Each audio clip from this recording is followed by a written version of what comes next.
Nobel Prize, exclaimed a man in a well-pressed suit walking down the stairs of a laboratory. You're gonna make me rich. No response. Only a man hunched over at his desk working on a last-minute detail. Don't worry, Pete, he's always like this. Deep in his work, thinking of the future we're gonna build. Honestly, I admire his work ethic, his commitment to his craft, and his vigorous exercise regimen. Ready for the big day? Harry called out. Again, no response. Only a loud harumph. I have someone here I'd like you to meet. For the last time, no response. Sorry, Pete. You must be very focused. Today's the big day. Hours later in the laboratory, a crowd of reporters and cutting-edge scientists gathered to witness history being made on the 50th floor of a New York high-rise. Excitement and a tinge of anxiety was in the air. Who knew what the future could hold? A hush fell over the crowd as one man stood in the center of the room. Ladies and gentlemen, My God. my wife Rosie and I would like to thank you for coming. Today you will witness the birth of a new fusion-based energy source. Safe, renewable energy for everyone. I will be able to fuse two properties which were thought unstable and unfusible. Professional wrestling and the UFC. Now let me introduce my assistants. But the crowd saw no assistants. Just a hulking man walking towards a cloth. The man removed the cloth to reveal 4 robotic arms with claws attached to each end. The crowd gasped. These 4 actuators will help me create today's fusion event. They are impervious to heat and magnetism. And spiders. I don't know why I said that last one. As the metallic actuators pierced the scientist's skin, he joked to the crowd, "Don't worry, this will only sting a little bit. Just kidding, I feel no pain." Money, money, money, Harry exclaimed, though his friend Peter could sense something was off. You ready for this, Pete? But as Harry turned to his side, Peter was nowhere to be found. The power of all professional fighting in the palm of my hand. Turn on the fusion generator.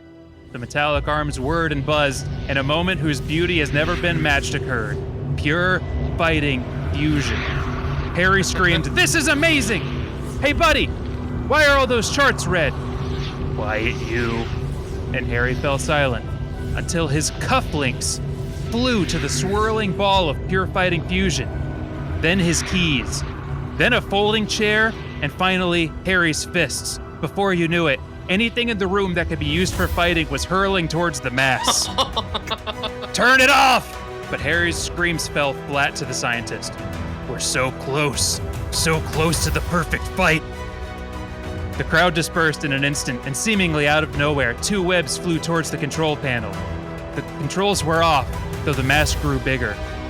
Who dares disturb my work? The brawny scientist turned, and his eyes met a man dressed in red. His new nemesis, the man who stands between the scientist and his glory. You're gonna destroy the entire neighborhood. Turn the fusion ball off. What happened to you? How did today go so wrong? You have disturbed me long enough.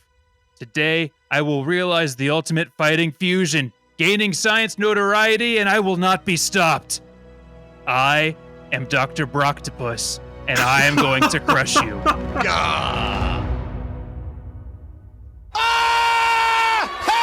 Okay.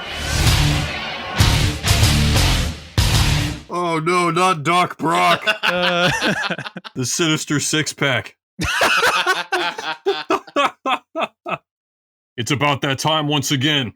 We're opening the door. We're walking up the steel steps. We are entering the Broctagon, getting to the bottom of your hottest, most pressing, hypothetical questions about UFC and WWE World Heavyweight Champion Brock Lesnar.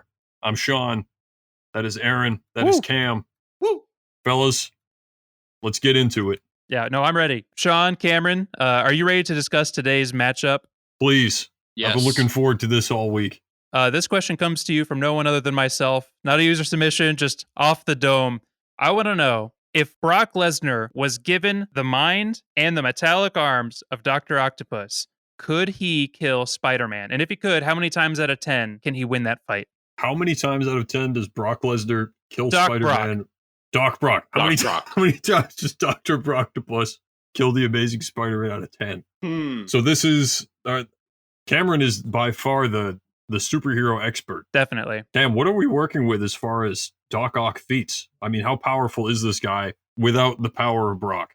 The thing about Dr. Octopus in the comic books is that I think traditionally he's sort of been like, if you took the arms away, he's just a pudgy scientist in a lab coat. Right. He has Alfred Molina body. Yes. It is his and mind. And a bowl cut, I think, right? Yeah. Yes. Which they should honestly bring back for the reboot.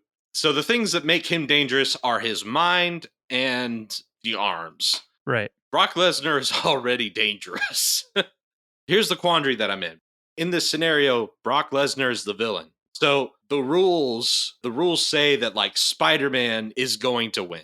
I gotta stop you there because there's another. This is good versus evil at play here. No, it's not. It's Brock versus another person, and it usually doesn't go well for the other person. This is what I'm coming back to, because if we're gonna apply the superhero universe logic, we must also apply Brock Lesnar's fictitious background, which is that of professional wrestling. Lest we forget, Brock Lesnar broke The Undertaker's undefeated streak at WrestleMania, making him the most powerful being in the universe. So if we're going to go with the superhero wins because he's the good guy, we have to add the wrestling logic of the upset's always possible, and one man has already pulled the ultimate one. Answer me this. Spider-Man has faced more powerful threats than Brock Lesnar. No, I'll grant you he has, because he did fight the Macho Man Randy Savage in the first movie. You're going nowhere. It's playtime. Man, seeing those like original Tobey Maguire Spider-Man movies were like pivotal upbringing for me. Like those were like the coolest thing. And I feel like looking back, they're kind of stupid, terrible movies. Yes. Like with the lens of like we've had all the great Ragnarok and Infinity War and everything, whatever. But man, to a 12-year-old, those were the coolest thing I had ever seen. Yeah. Oh, it was Spider-Man at the movie theater. Yeah. It was mind-boggling. Yeah, 2004. That was the first PG-13 movie I ever saw. Same. Was the first one. That's how I became a man. I was afraid to go to it because I was like, PG-13, am I going to see blood and guts spilling out? Like, nah. Can you imagine if you did, though, in a Spider-Man property? I think if Quentin Tarantino takes that original trilogy instead of Sam Raimi, I don't think we get the MCU. I think 3 of those movies get made and studio executives don't touch superheroes with a 20-foot pole. Oh, man. This is a total rabbit trail, but like, who would Samuel L. Jackson play in the original trilogies? Oh, he's got to be Uncle Ben. Oh, he can't be Uncle Ben. He dies too soon. With great power comes great responsibility. Mother. I would sell some tickets. I'll give it 4 out of 10. Wow. 4 out of 10 for Dr. Broctopus? Yeah, here's how it goes. Spider-Man meets a new villain. That villain beats the crap out of him. Yeah, then Spider-Man finally figures out, oh, this is how I defeat this person. But he has to get beat up like at least 3 or 4 times before that happens. Yeah, he has to stop a train. Yeah. He's got to do some hero stuff first. I guess my problem is this, is Spider-Man is going to be so focused on all the technology at play here. He's going to be like dodging the long arms and pulling all kinds of craziness with the webs. But if he gets in close, he's getting punched by Brock Lesnar.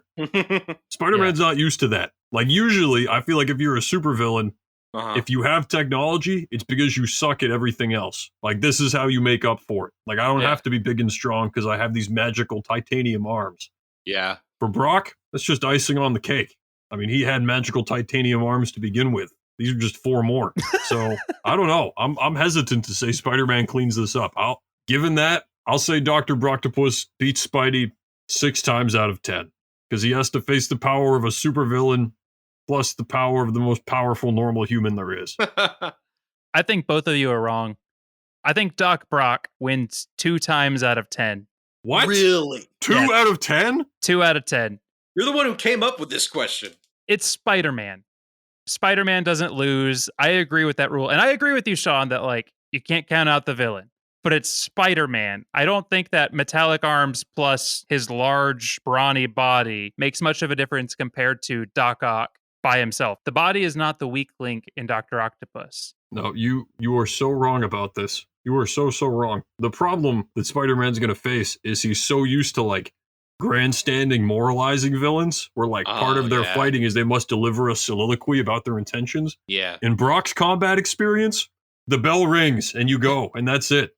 Like, what if Brock was fighting Anthony Pettis and he stopped to like pontificate upon his beliefs about human nature? That would actually be really cool. That would be a much better, Yeah, what are we much talking better about? product. This is way better. That'd be awesome. In between rounds, they have to like debate the meaning of existence. Anthony's down, grabbing his side. Brock climbs up the ladder, and what's that? A microphone drops.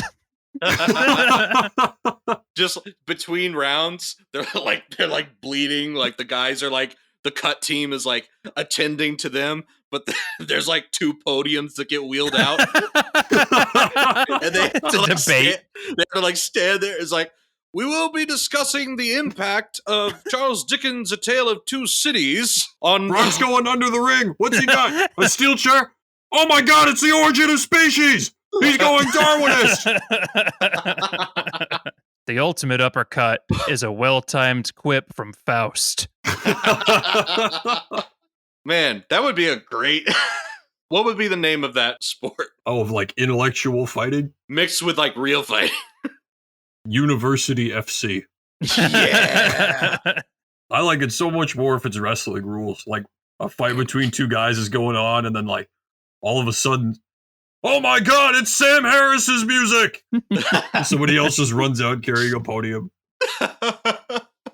Who is that? Who is that? She's got a briefcase and it's filled with peer-reviewed literature. Those would be some awesome promos too. Ahead of like a big pay-per-view. Yeah. You listen here, Chris Jericho. You got 3 more days till the Ultimate Slam. And on the Ultimate Slam, I'm making my point. You're a punk, and you can't stand in the ring with me. And your worldview is fundamentally flawed by Western ideologies. And I'm gonna hit you with a steel chair. See you next week. Debating Plato with like steel tacks in their forehead and everything. Oh man, I'm trying to think of like what the ultimate tag team would be. Yeah, Give me, it would be like The Undertaker and Fraser Crane. What if like Roman Reigns and Neil deGrasse Tyson? Oh, that would be unstoppable. You know what? Give me like Kane and Friedrich Nietzsche. Just like for dark grit. Yeah. Brock would be like right about to throw his opponent off of the steel cage when he just gently drops him and says, "Don't you realize society is the real cage?" Then they just absolutely maul everyone in the audience. Oh no! Ayn Rand's music is playing!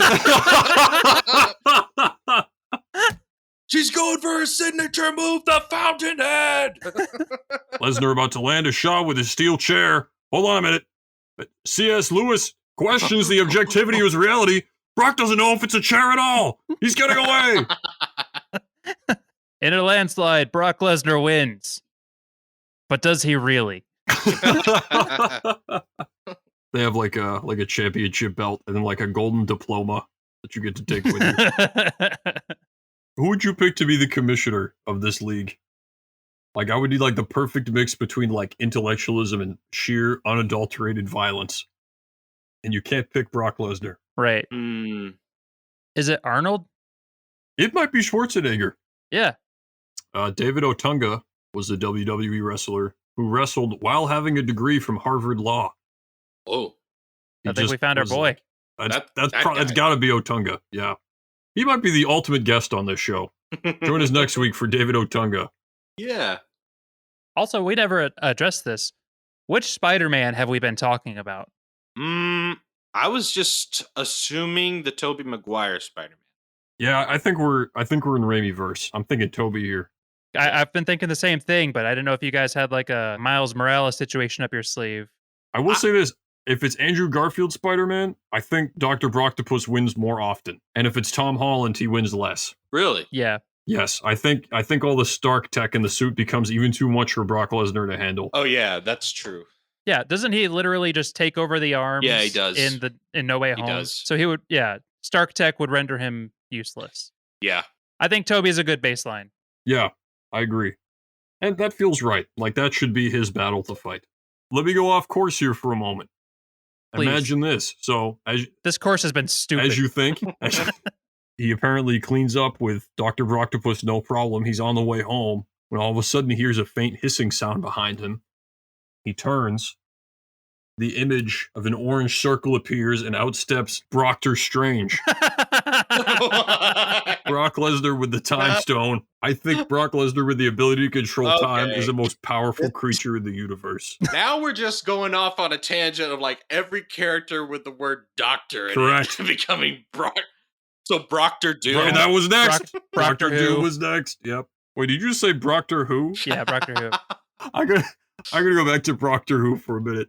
I would be so horrified if one of those like police telephone booth things appeared, whatever they do in the UK, and Brock's like, Yeah. he's like packed in there so tight because he doesn't fit. His face pressed up on the glass. Yeah, comes out with a British accent. But just so we're clear, Proctor Strange is powerful enough to kill God, right? Like, no one has any objections to that. I feel like he already does that. Like the whole Dormammu thing. Yeah. Dormammu's like God tier bad guy.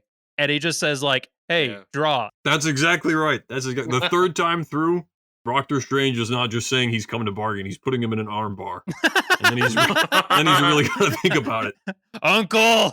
Yeah. Say it again, Dormammu. Uncle! Dormammu, I've come for your Intercontinental Championship. Never. Join us next week. We are joined by boxing legend Floyd Mayweather. He joins the show. He will not be promoting a book. See you next time.